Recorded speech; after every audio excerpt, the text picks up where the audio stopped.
आणि स्वाभाविकपणे काउंटडाऊन सुरू झालेला आहे। पुढच्या काही मिनिटांमध्ये आपल्या हाती कल यायला सुरुवात होईल, निकाल यायला काही वेळ लागेल। पण आज सांध्यापासून बांद्यापर्यंत महाराष्ट्रातल्या शहरात सगळ्यात जास्त शहरीकरण झालेला हा महाराष्ट्र, आणि आज या महाराष्ट्रातल्या शहरांचे सत्ताधीश नेमके कोण असतील याचा फैसला करणारा आजचा दिवस। या सगळ्याची चर्चा आपण करणार आहोत। निकाल आपल्या हाती येत राहतील, कल आपल्या हाती येत राहतील। आपल्या सोबत आता या सगळ्याबद्दल बोलण्यासाठी मान्यवर पाहुणे जोडले गेलेले आहेत। स्टुडिओत माझ्यासोबत शिवसेनेचे सहमुख्य प्रवक्ते डॉक्टर राजू वाघमारे आहेत। डॉक्टर साहेब, स्वागत आहे तुमचं। आपल्यासोबत काँग्रेसचे प्रवक्ते बालाजी पाटील आहेत।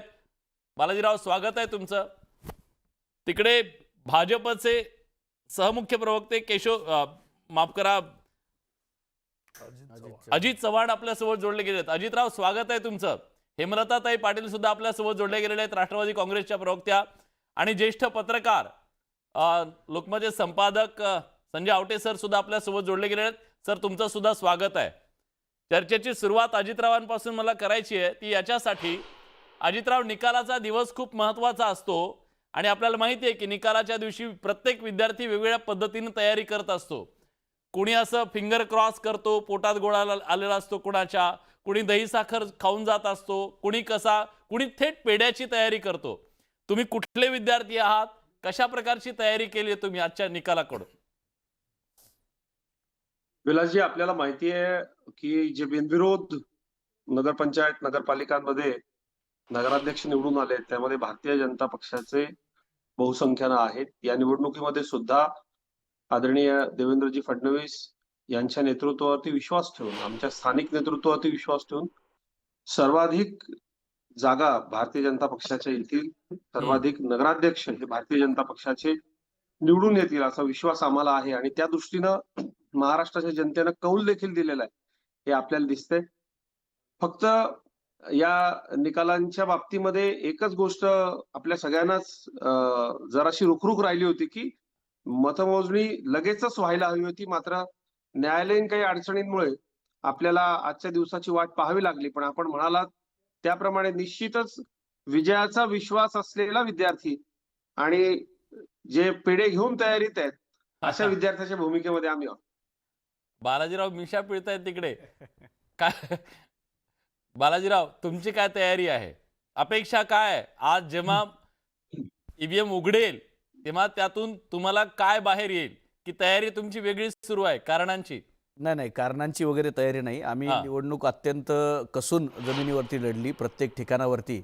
एकीकडे भारतीय जनता पक्षाच्या आणि सत्ताधारी तीनही पक्षांकडनं पैशाचा, त्याचबरोबर निवडणूक आयोगाचा, अशा आणि संस्थांचा, म्हणजे अगदी कालची आपण धर्माबादची घटना पाहिली असेल माझ्या नांदेड जिल्ह्यामधली, अशा असंख्य घटना असताना देखील काँग्रेस पक्षानं जमिनीवरती अत्यंत कसून या तीनही पक्षांच्या सोबत आम्ही निवडणूक लढवली आणि निश्चित पद्धतीनं आज आम्ही विजयी होऊ। अनेक ठिकाणावरती अनेक नगरपरिषदा, अनेक नगरपंचायत या काँग्रेस पक्षाच्या ताब्यामध्ये निश्चित पद्धतीने येतील आणि लोकशाही व्यवस्थेच्या बळकटीकरणासाठी निवडणुका जिंकणंच हा महत्त्वाचा विषय नसतो, पण आम्ही मोठा पक्ष म्हणून आज आम्ही निश्चित पद्धतीनं सामोर येऊ।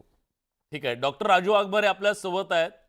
डॉक्टर, तुम्हाला किती सीट येतील याच्यापेक्षा जास्त टेन्शन हे आहे का? आपण खूप फोन केले होते, खूप MIDC आपण सांगितल्या होत्या, आता तेवढ्या द्याव्या लागतील कदाचित, किंवा काय त्याचं टेन्शन जास्त आहे का?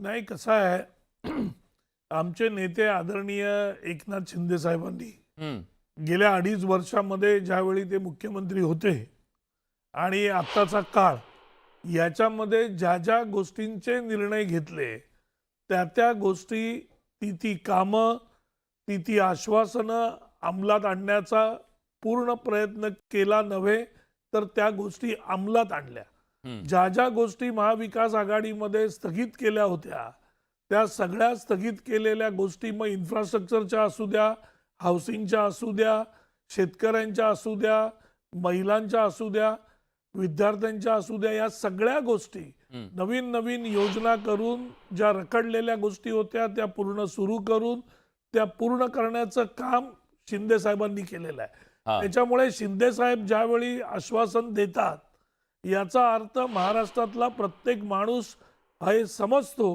की यांच्या तोंडातून जो शब्द आलाय त्याच्यामुळे आपल्याला जे काय MIDC असेल तर ती MIDC मिळणार, पाणी पुरवठा असेल तर तो पाणी पुरवठा मिळणार. जे ते बोलले ते करून दाखवणार. कोणत्याही परिस्थितीत ती गोष्ट पूर्ण झाली पाहिजे.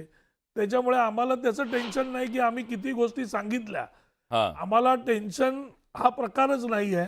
हा आम्ही आता वाट बघतोय की कधी निकाल लागतोय बर आणि आम्ही ज्या पद्धतीने आदरणीय एकनाथ शिंदे साहेबांनी ज्या पद्धतीने या महाराष्ट्रात झंझावतासारखा प्रचार केला, जवळजवळ नंबर कितवा असेल वर्गात तुमचा? आमचा नंबर पहिला किंवा दुसरा, या 2 नंबर शिवाय आम्ही पहिला म्हणजे अजितराव पहिला पण येऊ शकतो असं ते म्हणतायत. का नाही येऊ शकणार? आम्ही काही ठिकाणी पेढे घेऊन तयार आहे तो आम्ही पहिला काही विद्यार्थी. ठिकाणी महायुतीमध्ये लढलोय, हा काही ठिकाणी आम्ही वेगळे लढलोय. दोन्ही पक्ष त्या पद्धतीने लढलेले आहेत. त्याच्यामुळे निकाल स्थानिक स्वराज्य संस्थांचे खालच्या लेवलवर काय लागतात हा हा अनुभव आपल्या सगळ्यांना आहे.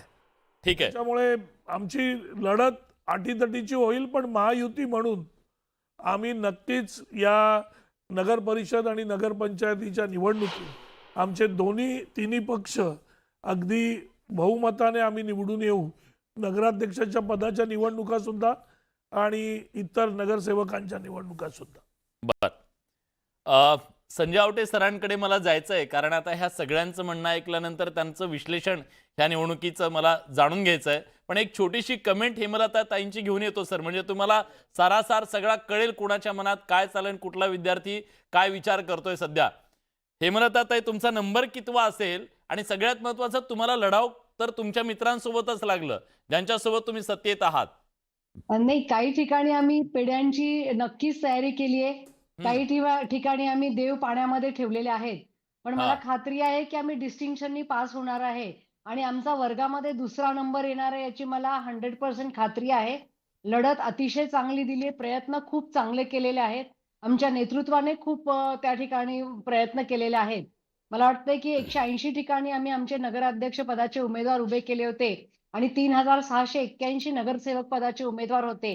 तर याच्यामध्ये आमची कामगिरी ही अतिशय उजवी राहणार आहे आणि अतिशय चांगल्या पद्धतीने आम्ही पुढे जाणार आहे. काही ठिकाणी आघाड्या झाल्या होत्या, विशेषतः पश्चिम महाराष्ट्रामध्ये. त्याच्यामध्ये सुद्धा आता ते कोणाच्या पारड्यात टाकायचं, कुठल्या पक्षाला द्यायचं हा गोंधळ आहे. पण तिथे सुद्धा बहुसंख्य उमेदवार आमचे आहेत. त्यामुळे आम्ही नक्कीच 2ऱ्या नंबरनी याच्यामध्ये पास होणार आहोत. ठीक आहे, म्हणजे खरी स्पर्धा पहिला, दुसरा आणि तिसऱ्यामध्ये आहे. ही तर स्पष्ट झालेलं आहे आणि हे तिघही मित्र आहेत सत्तेमध्ये आणि ही सगळी निवडणूकच त्या अनुषंगाने खूप वेगळी होती यावेळची. त्याचं विश्लेषण सर करतील, आता मी जाणार आहे त्यांच्याकडे.